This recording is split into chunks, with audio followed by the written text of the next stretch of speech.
कालपासून संपूर्ण देश हळहळलेला आहे अशी बातमी ज्येष्ठ पार्श्वगायिका आशा भोसले यांच्या निधनाची।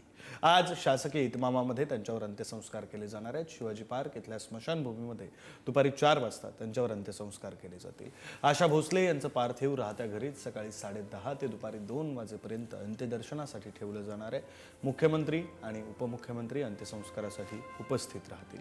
विविध क्षेत्रातील मान्यवरही अंत्यसंस्काराला उपस्थित राहणार आहेत। तर आशा भोसलेंच्या निधनानं मराठी, हिंदी संगीत सृष्टीवर शोककळा पसरली।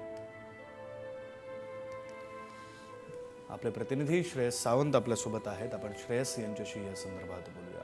श्रेयस, केवळ संगीत सृष्टीवरच नव्हे, केवळ कला क्षेत्रावरच नव्हे, संपूर्ण देशावर शोककळा पसरली असं म्हणावं लागेल। श्रेयस,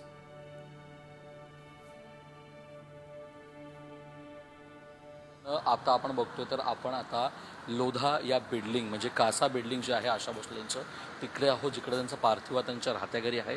हेच पार्थिव जे आहे राहत्या घरी तिकडेच अंत्यदर्शनासाठी ठेवण्यात येणार आहे। 10:30 वाजता ते पार्थिव जे असेल ते याच बिल्डिंगच्या खालच्या पार्किंगमध्ये आणण्यात येईल। तिकडे लोकांना अंत्यदर्शन घेण्यात येईल। लोकांना ह्याचा अर्थ सर्वसामान्यांना सुद्धा, कलाकारांना सुद्धा, दिग्गज जे क्षेत्रातली लोक इकडे येणार आहेत ती सगळी इकडे 10:30 ते 2:30 पर्यंत येतील।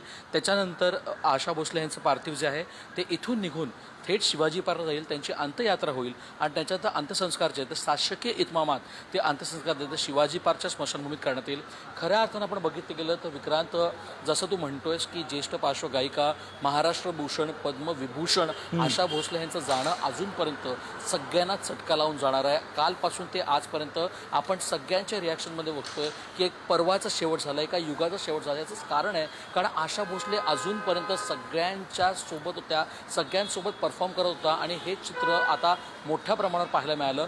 सगळ्यात महत्त्वाची गोष्ट म्हणजे आशा भोसले यांचं परफॉर्मन्स जो आहे तो 90व्या वर्षी त्यांनी BKCच्या मैदानावर जाऊन 3 तास परफॉर्म केलं। त्यासोबत त्याच्यानंतरच्या महिन्यात त्या दुबईला जाऊन पण परफॉर्म करत आल्या आणि या सगळ्या गोष्टी पाहायला गेल्या तरी आज त्यांचं अंत्यदर्शनासाठी अनेक लोक इकडे येण्याची शक्यता आहे।